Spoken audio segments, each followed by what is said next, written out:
Hey everybody, it's KinesisKrab, and today I'm going to be talking about something I only noticed recently. I don't know exactly when it happened, but some of you may recall that my YouTube edit, Yugi is going to be late for school, had a sequel up called Yugi Fights for His Right to be Late for School.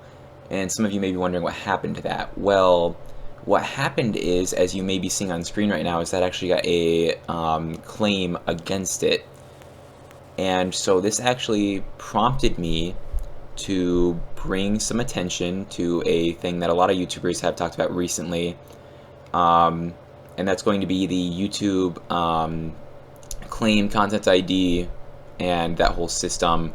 The Where's the Fair Use movement has been something that's done a lot with this, but I wanted to throw my 2 cents in there as well. Essentially, the main problem we're going to deal with is how YouTube handles potential copyright infringement. Now, my video is blocked in most parts of the world, and it's due to a visual content match.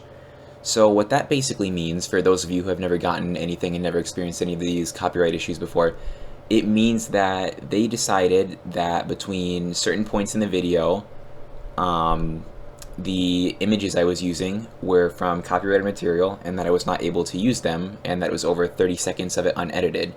Now, what's interesting about this is, and I'm not going to show this obviously because I don't want this video to get ID match too, because that's how it works, is that that's actually the most edited part of the video because there's a lot of split clips to different scenes at that point. So for one thing, it is edited from the original version, and we're going to talk a lot more about how this video as a whole would fall under fair use and a few other things that the YouTube copyright system allows you to claim back. What I can do is I can refute this claim, as you may know about.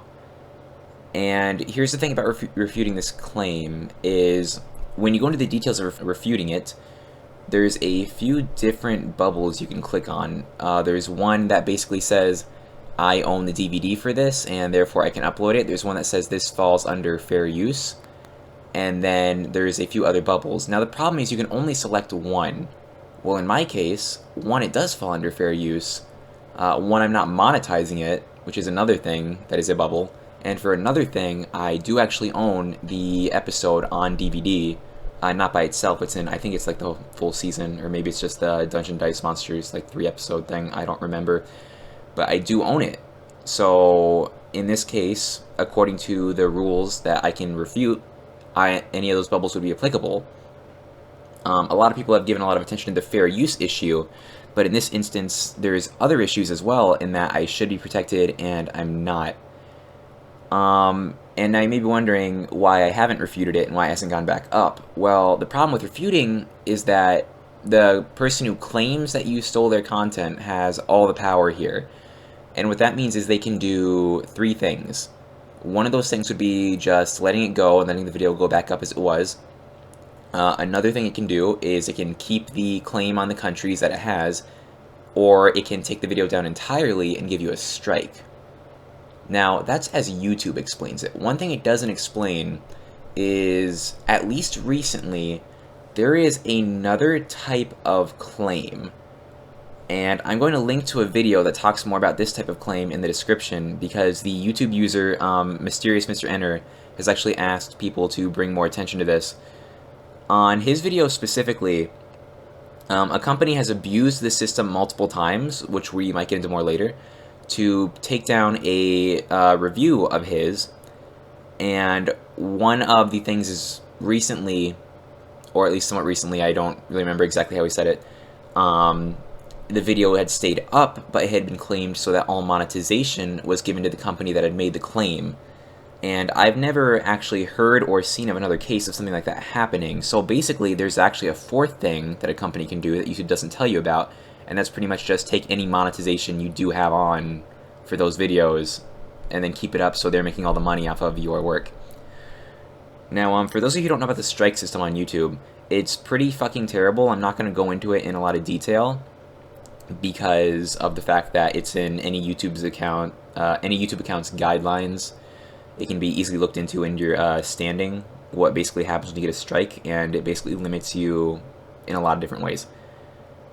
So we're going to talk about fair use now, because there's really not much I can say about those other options that I could refute for, because those are pretty cut and dry, and those are pretty, I should have the right to do these things. There are two common fair use arguments that can be used in the case of most YouTube videos through US law. And as the video I have linked in the description says, YouTube is a US company, and I personally am also a United States citizen, so it would only ever be in a US court.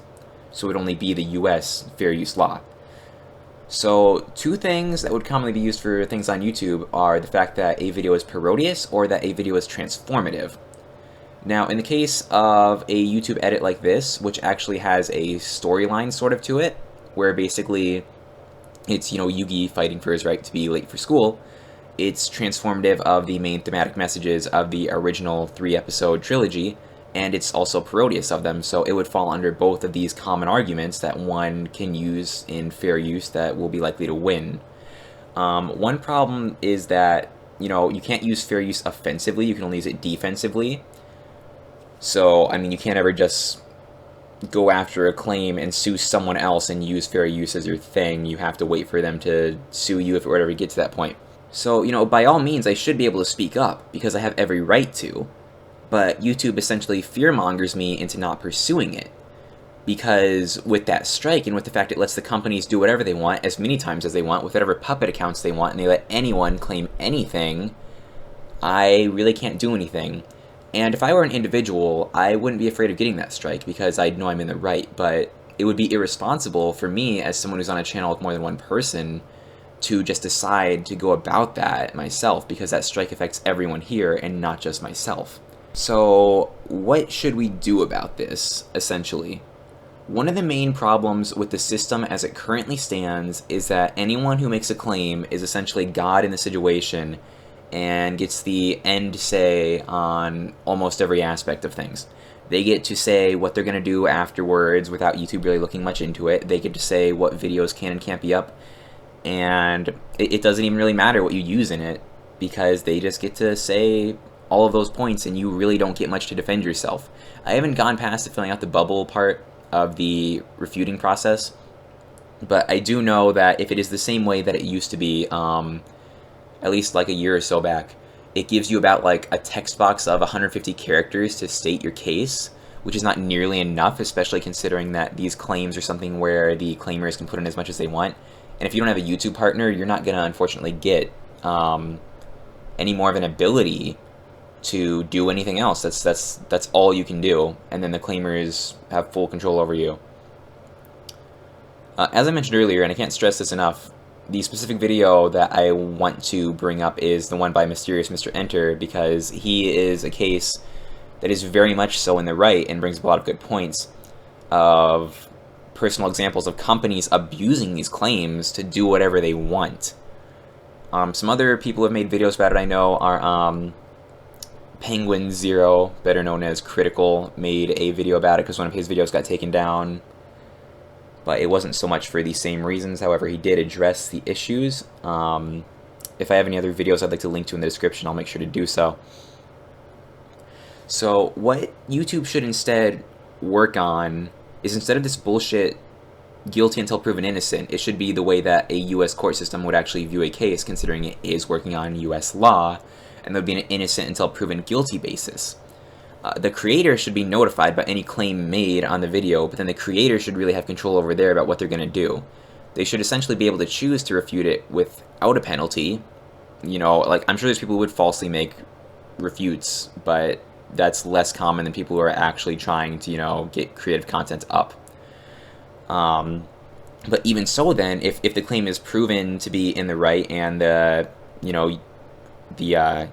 forgot the word, the creator is in the wrong, then they should also have the option then to either release the video to the claimer, or to make it not on YouTube anymore, or to make a second refute and to carry their case further, maybe into the court system if necessary. What I'm essentially saying is that YouTube needs to be a bigger part of the system and allow creators these options, rather than just allowing claimers to do whatever they want. This whole system of relying on these automated robots and these scripts to go through all of the videos on YouTube is just unintelligent, and it shows a clear lack of understanding and responsibility on YouTube's part. Because you can't just say, this kind of looks like this, ergo, no context, this is getting claimed, and we have every right to do that through your systems. No, absolutely not. Are there many claims made a day? Yeah. And I'm sure if YouTube were to make staff to filter through all of them, it would be a ridiculous workload. But guess what? That's kind of just how it is. YouTube is the only video sharing site on the entire web that is really capable of anything, and it's almost a too big to fail situation because no other site could really carry the bandwidth that YouTube, needs to run as it does. One example of this would be a couple YouTube game reviewers. I forget who, but it was like JonTron Peanut Butter Gamer. Their group, Normal Boots, had its own website for a while, and the reason that's never really gotten off the ground is because when people go to watch the websites there, for one thing, that kind of bandwidth is costly, and I mean, not everyone's going to move from YouTube to your personal site. It's just not going to happen, no matter how much you want it to. And the funny thing is, like, YouTube's been losing money, and so it's just not a profitable service, but it's really the only option that anyone has. But that's really irrelevant to this whole issue here. The issue here is that YouTube needs to take the time to be responsible and investigate these claims as the somewhat responsible party it is, because they are the ones hosting, all of these videos. They need to try and protect the creators above all else, because it's the creators that are the lifeblood of the system. If you just go with these people who are going to claim and take down anything they want, whether or not they're right, then that's just ridiculous, and it's a flawed system. It's not fair to anyone. It's not fair to me. It's not fair to Mysterious Mr. Enter. It's not fair to any other user who makes content that could get falsely claimed, and then they would never hear anything back. The fact that almost every YouTuber with over 1 million subscribers or over like 100,000 subscribers has to make a video about why the copyright system is broken should be proof enough that it is a system that needs to be looked into and fixed. It shouldn't just be kept the way it is and keep getting worse like this and more automated. There needs to be people at YouTube making sure that these claims aren't false. It's ridiculous and inconvenient for anyone, especially the people who use this as a source of income. Because when your videos are taken down or that monetization is given to someone else, that can totally ruin you. And it's just ridiculous. It's ridiculous that it's worked that way for so long, and we need to make it change. Now, the unfortunate thing is that we as individuals can't really do much about that, because a threat is the only thing that's going to make YouTube change. And the unfortunate reality is there's no realistic threat right now. So I guess that's really all I had to say about this. Essentially, the YouTube systems on copyright infringement claims are bullshit, and it's just a piece of shit. And it's unfortunate that it's like that, and we really need to work on finding a good way to change that. So with that, I've been KinesisKrab, and I will see you next time. And maybe someday I'll get a re-upload of Yugi Fights for His Right to be late for school.